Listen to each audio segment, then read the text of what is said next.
Hello, and we are back with episode 2. Yes, this is still happening.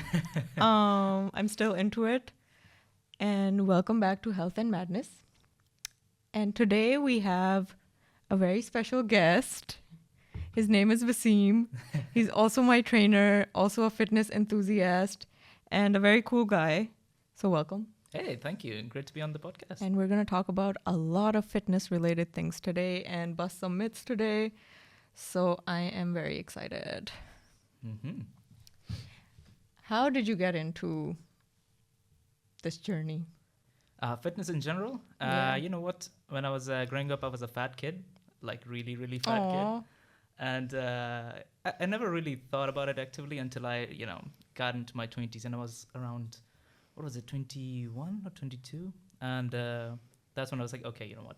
You got to change something.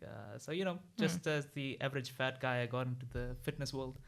And then I sort of went into the beginner mode of, okay, you need to learn how to work out. But back then you did not have this many resources. Now we have a lot of things you can rely on. Yeah. So I did a lot of mistakes and I've learned a lot, and I'm hoping that others could avoid this. So I try and help people out that way. But do you think that when you make those kind of mistakes at that young age, the damage is maybe not as bad as, someone who starts this journey at 25 and starts making those mistakes? Yeah, I would say like presently, if you Yeah. make those mistakes, it's gonna be more, let's just say, Like permanent, maybe? Yeah, permanent in the way that you're still gonna learn a lot. But if you injure yourself, then to heal yourself will take a very long time. Ouch. Mm-hmm. Was one of your mistakes lifting too heavy and fucking your back up? I have been there. I have done that, and everybody who's just beginning and starting out does that. But yes, it was one of my fatal mistakes of lifting too heavy on the deadlift and messing up my back. Oh. Second one I could also lift, which is very common for a lot of lifters, is when you go to the gym and you're like, okay, I need to bench press, and you're like, what is my max? I need to find out my max. And then you start putting in a lot of plates and you start benching in any exercise, and you want to know your limit. And then something just snaps in your shoulder or somewhere, and you're like, oh, wait, I heard something. I can keep going. And the next day you have pain raising your arm or sideways, and you have damaged rotator cuff. So yeah, I have done those things. Fun times. But learned a lot, learned a lot. So I have some myths here for you, or maybe they're not myths, but you are going to tell me if those are true or not. Hey, let's get into it. And yeah.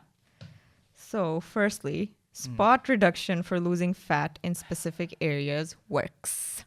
Oh my God.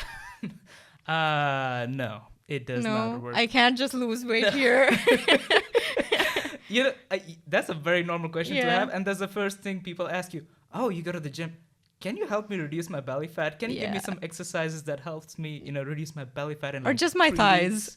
Just my thighs, maybe just my shoulders, You cannot spot reduce fat. You could work out those muscles to tone them, sure. The next one, cardio is the best way to lose weight. Not the best way to lose weight. You could add it. It has its benefits. But the best way to lose weight would be, of course, weightlifting, proper weightlifting routine, and small cardio in the sense that you do steps or you do some incline cardio. And that is okay as long as you don't overdo it. So if you're running on the treadmill 5 days a week, that's not beneficial. If you add, let's say, a cardio session once a week, that's generally pretty okay. And if you do your steps daily, that's also okay. But main factor is still heavy weightlifting with some proper weights. So that is the best way to lose weight. We will also get into that later because I have recently discovered that weightlifting is the way to go forward. Yeah. And especially with old age, it's our muscle that's protecting us. A lot of people call the muscle the armor for old age. So it saves you from a lot of diseases and just, old age related problems. It's a good analogy, actually, because it's a very good armor to have. And, the earlier you can build that muscle and maintain it, the better it is for you because it gets harder with age. Absolutely. To start from zero. And then the next one is you can out-exercise a bad diet. I'm sorry, give me a minute there. No, you cannot Maybe when you're 15. All right, look. Let's say you're 15. Okay. You can eat whatever you want, Yeah. right? And let's say you go to the gym. You're gonna work out. Yeah. And let's say you're a very skinny kid. All right. I'm gonna set the precedent as a very skinny kid. Okay. You eat whatever you want. You go to the gym and you're seeing results. That's simply because you're, let's say, eating above your maintenance calories, and you can do that. But let's say if you're 20 and you're midweight, and you're thinking that, oh, I can just go to the gym 6 days a week and just eat whatever I want. No, you can't do that. You will not get the results you want. You have to be very careful with what you eat. Don't cut out a whole genre of food completely, but be in moderation. That's the key. Balance is key. Balance is key. Yes. And yeah, those were the main myths. And now we're going to move towards women-specific myths. Oh, okay. Women should stick to lighter weights and higher reps. Not necessarily, no. I'll disagree on that. The thing is... What does that mean, actually? Like, what is the difference between doing higher reps? So with lower weights and higher reps, what you're basically doing is increasing volume. And this is borderline getting into more endurance training. So let's say I give you a weight of 10 kilos and you have dumbbells and you're like, okay, I'm going to do some bicep curls. Yeah. And if you can fail in 12 reps, you have stimulated the muscle enough for it to have breakdown for recovery. This is growth. Okay. If you just go 5 kilos with 20 reps, you're sort of just increasing the volume of that muscle without maybe having that breakdown of muscle. So it's not very added benefit in my head. You're just increasing volume. It's called junk volume at this point. You're just over exercising for no apparent benefit. But I think as a woman, in my head, it makes sense to do something like that if I don't want to get too bulky. I will not do progressive training. I will not increase my weight thinking that, the more weight I lift, the more bulkier I'm getting. Yeah, but that's the thing. It's I think another myth that if you lift really heavy, you're going to get bulky and, you're going to get one of those muscle bros or something. That won't happen simply because you won't be able to build muscle as easily. Yeah. Men may be able to build muscle more easily than women. Yeah. And that's a separate topic. But I would say that it takes a lot to put on even a few kilos of muscle. And even if you lift heavy, mostly you lose weight and get more toned muscles than just bulk up really readily. You will need some, let's say, female bodybuilders, like at a very pro level. Yeah. You will need some external help to actually get you to that level of bodybuilding, to be able to put on a really lot of muscle mass. Yeah. And I think there's a lot of hormonal play in action as well. Oh, definitely. Because we don't have as much testosterone as men do. And so we can't really easily build muscle anyways. Does the muscle replace fat in like the same ratio? Like if I'm losing... Slower. Slower. Okay. The thing is, fat, especially like, let's say, really stubborn belly fat, will take a very long time to go, and you would have to work at it. But if you're working out arms or let's say lower legs, to my experience at least, it's much easier to get rid of those fat places quicker. Simply because your muscle building capability in those places are higher. You're just working out more with your arms and your lower legs, let's say. Belly fat is yes, you could do some ab exercises, but mostly that's where your body stores fat. So it's much more difficult for your belly fat to go away right away. So that's the last place maybe for most people. Yeah. For most people, that's the last. First that you notice obviously will be, let's say, your arms, maybe even your face. It will start looking leaner. And you'll be like, oh, okay, something is happening. And that gives you the confidence in the boost. Yeah. But the belly fat stays in, and sometimes it becomes stubborn to the point you can't get rid of it. But I remember before this, we were talking about skinny fat. Oh, it's a new, not really a new body type, but I think it's a body type that's very common nowadays. Yeah. I think it has a lot to do with eat whatever you want and then work out. And that kind of gives you that skinny fat look where you're toned. Yeah. But you're not exactly, you don't look like athletically toned. You still have a bit of abdominal fat and a bit of, fat in random places, but you're toned. Yeah, that's the thing. Like you have skinny fat and really fat. Yeah. And with skinny fat, the problem is that you look okay, but you still have that fat stored around your belly a lot. Yeah. And especially in your chest and these kind of places. Is it because these people just gave up at the last stage? No, I think it's I think it's more of a body type. Simply, I think we classify those people that have a lot of belly fat as skinny fat because when they put a shirt on, they Yeah. look really lean and toned, Yeah, right? yeah, They have all right arms and yeah. whatnot, and when they take the shirt off, and you're like, oh, okay, hold up, like a lot of Mhm. belly and a little bit unfit. Yeah. It's just a way for us to describe people with a lot of belly fat who are toned in the upper body. Do you think this kind of body type is maybe more common in our part of the world, in like South Asian I would say body yeah. types? I would say yeah, And the don't- food we eat? Yeah, I think so. And I was reading or I was watching this really interesting sort of reasoning for it. Mm-hmm. And the reasoning for it, apparently, and don't quote me on this, but the reasoning for this is apparently that due to some extreme famine and poverty and war, Mhm. our body naturally tend to just have some bread or potato in those times, and Okay. it started storing that as sort of our Carbs. carbs, our nutrition to sort of rely on heavily. Okay. So after a while, what happened is that all of our body types kind of become the skinny fat, and I think this is sort of a myth. This is like borderline myth. Mm. So now a lot of Southeast Asians, you'll see that they have the skinny fat body type. Yeah. A lot of them, or Yeah. skinny maybe not that many fat. I would say it's just skinny or skinny fat. I think it's also to do with our lifestyle. We can't just blame our past for everything. Yeah, We sit all day. absolutely. We don't walk. We don't do I'm any not kind of. I'm just saying that this is an interesting Yeah. point to make, that maybe historically there's some reasons for Could current be. humans to be skinny fat worldwide, not just in South Asia. But I think it's generally because we just don't move as much and just eat whatever we want.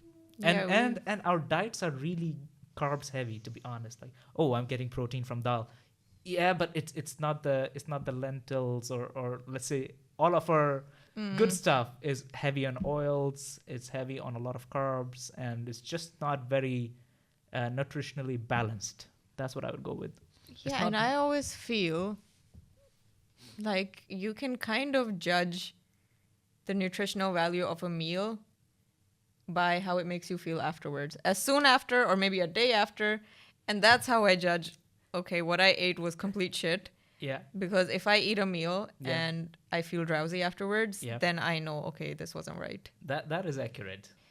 Okay, I completely lost track. Where Yeah, were we? no Oh yeah, worries. we were on women's fitness. Right. Myths. Let's get back to it. I think we already covered lifting weights makes women bulky. No. It does not. And women should avoid weightlifting during pregnancy. I don't believe so. I think it's actually kind of useful for you to have some exercises. That's what I feel because, I mean, when you're pregnant, you're already carrying so much weight. So, Yeah, I mean, like, this is quite heavy that you're carrying. And the number one impact that I could immediately guess Yeah. on the top of my head is your back pain. So do you think it's more similar to like a deadlift? Because You know- everything, everything you're doing from that point on is a deadlift. Yeah. You know what? I would argue you have a point that you Yeah. are emphasizing a lot of weight on your lower back, Yeah. especially for like pregnant Yeah. women when they're carrying it Yeah. all day long. And that's the discomfort. That's because it's a lot of emphasis on your lower back. Yeah. So let's say if you go to the gym, I'm not expecting you to lift super heavy. Like, don't go for like PRs or, Yeah. best max. Yeah. But if you just go and lift some light weights, it might help with your, when you're just relaxing and calming down with some pains, especially some stretches even. Even something Stretches as are so basic as important, Stretches yeah. are really important. But some lightweight lifting Mhm. while you're pregnant are still pretty okay in my head. Have you done one of these crazy diets that ever came out? Not crazy, I- but they work for people like Atkins or, Yeah, there's so many. the thing with diets Yeah. in general, they're good tools, and there's no sort of perfect diet. Mm-hmm. Some diets work really well with some people, and some don't. There's a diet called the 3-day apple diet. Have you heard of this? No. So I've heard of the it's- banana diet. So basically, you eat nothing but apples for 3 days, and it promises for you to lose a lot of weight. Isn't that just water weight? Yeah. so Anything that's like 3 days or that's the 1 thing. week, I will. That's the thing, and you will hear a lot of these Yeah. diets. There's another thing called carnivore diet, where you I've just heard eat of it. meat Yeah. and vegetables. It has its benefits and works for some people. Good Yeah. too. Keto is Yeah. also pretty good.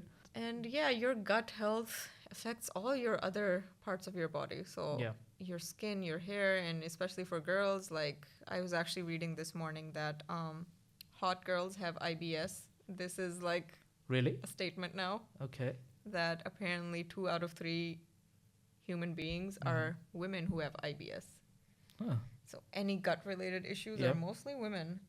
And I kind of understand that because when it comes to hormones, we're kind of complicated creatures. Mm-hmm. We have way too much going on in our system compared to men. Mm-hmm. So, yeah, I mean, I guess we are more likely to... It's hard. We have to balance everything then. Mm. And Yeah, that's changing every month, actually, I would say. it's yeah. crazy. Yeah. We have like 4 cycles a month. Mm-hmm. And recently I've been kind of researching it. According to which cycle you're in, you should be eating according to... It's called cycle syncing. Cycle syncing? Yeah. Okay. So it's easier for guys because your cycle is 24 hours long. You don't have to worry Okay, about that. yeah. But for us, like, let's say if I'm in my ovulation phase, Mm-hmm. I will have more energy in my body. I can work out more. I can do like a good workout during that week. Definitely. Yeah. And then if I'm during my menstruation cycle, I will just be low on energy and motivation, and I won't be able to do like a high intensity workout. Mm-hmm. And that's your body again telling you that maybe you shouldn't do a crazy workout then. You should do Right. something relaxed like yoga or maybe go swimming or something like that. Right.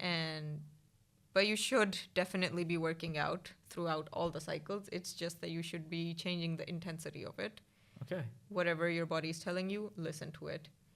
Even men need to start recognizing that because you live with women. Yeah. So you need to also understand, okay, today she's in this mood. Uh-huh. What cycle is she in? Okay, I should not do any stupid questions at that time. Men should also be cycle syncing with their women. Right. And right. I think it's a very handy tool. I think for this a is a happy very good life. understanding tool for sure. Yeah. Because if the person is feeling unmotivated and she's like, oh, I really should go to the gym, but I don't want to go to the gym. Yeah. You should not go. Well, then you just should go to the gym right away. You should sort of try and understand. Okay, it's this sort of cycle right now, and this is what's going on. I sort of agree with that. I think that's a very good tool to have. And so very good it's understanding. very fascinating for me, like when I see women athletes, it's a lot of hard work because they train like men. Mm-hmm. There's no option for, oh, I'm on my cycle, I can't play today. You can't do that. Yeah. And that's kind of crazy. Mm-hmm. I was recently watching this interview of this tennis player. And I don't know, maybe you know her, she's Indian, Sania Mirza. And she was talking about this, that, we don't get to do that. We don't get to decide that, oh, today I'm on my, menstruation and I shouldn't play a match. You still have to go out and perform. Mm-hmm. Like it's a very, let's say if this pro player is going on and there's a match that she has to play against another opponent, most likely I'm guessing that it's both of them women playing against women. So don't you think it sort of balances out the field? But what if the other competitor is in her best cycle phase? Oh, so if she's in her best cycle phase and you're not, then it's sort of that would be ideal if you can cycle sync with the with the opponent. So the cycle of the opponent, and then you go, okay, now I can beat her. Yeah, that would be perfect. I wish that is how we could function as women, as human beings, that we should all be in the same cycle at the same time. So I want to know, what are your next fitness goals? Do you have any set for this year, for the next 5 years? They sort of keep changing. Fitness is relative. Yeah. So, for example, when I was, let's say, 2 to 3 years ago, I was all about, gotta build more muscle, gotta have more lean, more this. I remember you wanted to try some injectables as well. Yeah. That whatever phase. helps. that phase was interesting. Yeah, I was like, you know what? I should just give it a shot and see what happens. It will still require a lot of hard work. That kind of shot, Yeah. I think it would still require a lot of hard work, regardless of whether or not you take those things, those injectables. But I opted not to go for it, simply because I don't believe I've sort of, tapped out my natural potential still. I think there's still so much room to just go for it. But that was just a phase that passed through. But now that I'm slowly turning quite in the older generation, I feel more and more that I would need something more good for my joints, for my, let's say, for my body to not be in pain. Or that's the other thing. Do you do any kind of alternating workouts apart from lifting to Yeah. help with the joints. Absolutely. And Okay. if you don't, you will be very rigid. I would say Yeah. you need some form of stretching in your routine. Yeah. And there's something called dynamic stretching that's pretty good, where you sort of just move lightly with those Yeah. exercises, and keeps your joints and your, let's just say, your overall body in relatively good shape. Yeah. But if you're having a stretching routine, Yeah. it's much easier for your body to retain functionality. I So- agree. And do you think it's a good indicator if you have done like a good session workout lifting and then the next day you're sore? Is that a good thing? Well, it is, but yeah, I would say it's a good indicator that you've worked hard. Let's just be on page with. It's not some people can just have no soreness, and then they would get into the cycle of I've not worked hard. That is not the case. It just means that you have recovered relatively fast on what you worked out on.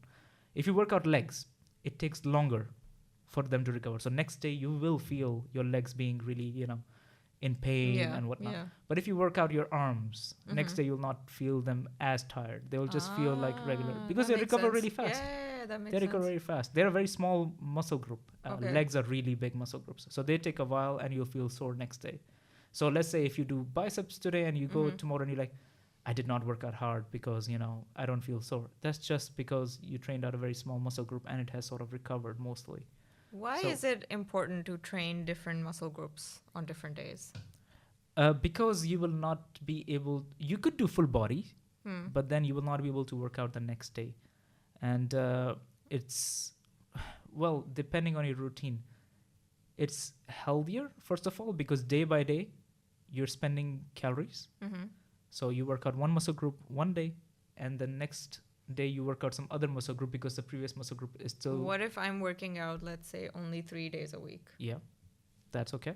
And I want to do full body all 3 days. Back to back, Monday, Tuesday, Wednesday. No, not back to back. Yeah. With gaps, like one gap. That's okay. And a lot of people will benefit from it, especially people who have very, very limited time. And I mean generally limited time. I'm talking Yeah. about guys who are driving trucks long distances or people flying all the time. Yeah. They get into the tendency of Monday full body workout, maybe Wednesday full body workout, and then Friday. Those will work as long as you do progressive overload. You do keep increasing the weights and are actually progressing. And there's a lot of misconceptions on that as well, that what is progressive overload, that you're not. It means basically you slowly increase the weight level. Yeah, and it week by week you increase it to the degree that the last 2 or 3 reps you can barely do. So I'm not talking about feeling light pain. So if you're doing an exercise, you're like, oh, the last 3 were hard, but I did it. It's fine. You should not be able to do them. You should not be able to do them borderline. This is progressive overload. That the last, let's say you're doing reps of 12 per set, the last 11, 12 should require everything out of you to finish and complete. So that is progressive overloading yourself. And you can really easily test this, by the way. Let's just say you go with a friend, you give them a dumbbell, right? You give them a 5 kilo. Right. Okay, I know the story. Sounds very familiar. You give them a 5 kilo dumbbell, they do a bicep curl, they can do 12 easily. Yeah. Right? Not easy, barely. Barely. Then you hand them, what was it, an 8 or a 10 kilo? I don't know. It was a 10 kilo. And they do 10, and the 11th and 12th takes everything out of them. They're like, this is really hard. Are you sure these are 5? Yeah. And those are not 5. Those are 10 kilos that you just did. Yeah. This just shows that, The trainer lied. Yeah. This just shows that in your head, you have thought that 5 is your max.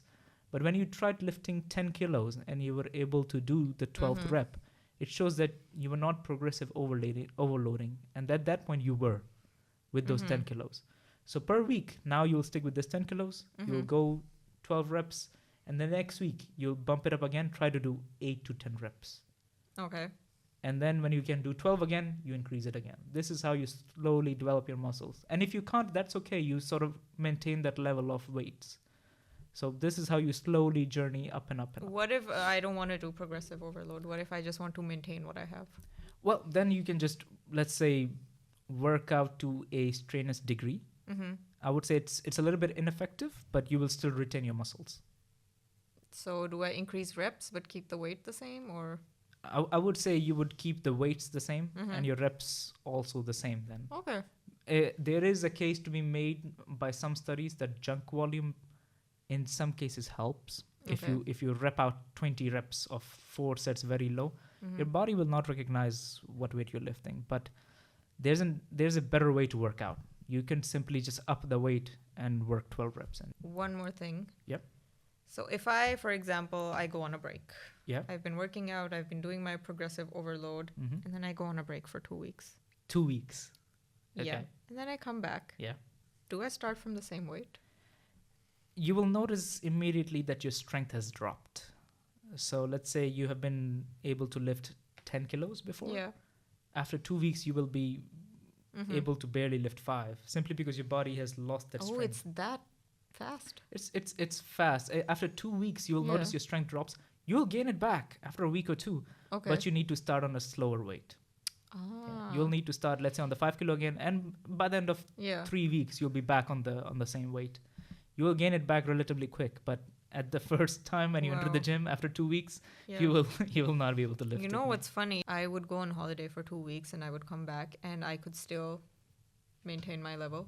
Really? Okay. Yeah. Apparently, your cardio health stays for even longer. That is quite interesting, because for me, I'm more like weight oriented, but for me, if I do cardio, I'm really good. Let's say running, let's say for an hour, great. The next time, if I try again and haven't been working out quite regularly, then it's more strenuous for me to sort of build up that breathing habit again and run longer. That's why you alternate. You never do 2 long runs back to back. You never do that. You do a long run, then you do short sprints. Then you do a long one, then you do a short sprint. And these together then help you build your endurance. I would say just incline walking is enough cardio for me. That was completely new information for me that you told me the other day. Yeah. That what incline did you say? 15? Yeah, just a 15 degree. Well, let's say the 15. It's not the degree. It's the number on the treadmill. Yeah. Just put the 15 incline. That's the max incline. What speed? Speed 6. And that's just walk. equivalent to what? That's equivalent to actually sprinting and running, or that's equivalent to running on the treadmill for like 30 minutes or something. Wow. So you're gonna burn the same amount of calories relatively. Yeah. And it's much easier to do it on an incline where you have a speed of 6 or 7 as compared to just running full blown out for an hour or like 30 minutes. If someone new wants to start their fitness journey, what would you recommend the easiest way, not to scare them away? Because a lot of women especially, they're a bit scared of lifting weights and they wouldn't go near that part of the gym. So you just go to the gym and you start working out. Everybody's just focused on themselves. Nobody cares. So nobody cares like what you're doing, what exercise you're on. It's just all in your head. And just like you, everybody's in their head trying to improve themselves. Yeah. So my first argument will be try not to be too self-conscious. Everybody's in their own world, basically, and you can do whatever you want in the gym. Secondly, if you see somebody that you can sort of relate with, just approach them and ask them for advice. I completely agree. I think we need to do more of those. Like people in gym are really, really friendly. They're ready to help you out. They look mean, but they're very friendly. If you see a friendly person, just go introduce yourself and ask them, "Oh, could you help me out with a few workouts?" And they will help you out. They'll love it. I think we all make mistakes like you did when you first start working out and lifting weights. We might be doing something wrong. Yeah. And it's better to ask than to wait for something to happen. Absolutely. And there's a lot of focus that needs to be done, that you do your exercises without any this goes more for men, without any ego. For women, it goes more that you have to do more proper forms. So any exercise that you do, please do it with proper forms. And in your fitness journey, 60% is your diet anyways. So first fix your diet. 40%, I believe, is the gym. For me, gym is borderline secondary. Nutrition comes first. But cool. Anyways, thanks for being here. Hey, thank you for having me. I got some good conversation and some new information also. Hey, always educational. Yeah. And maybe you can come back. Thank you so much.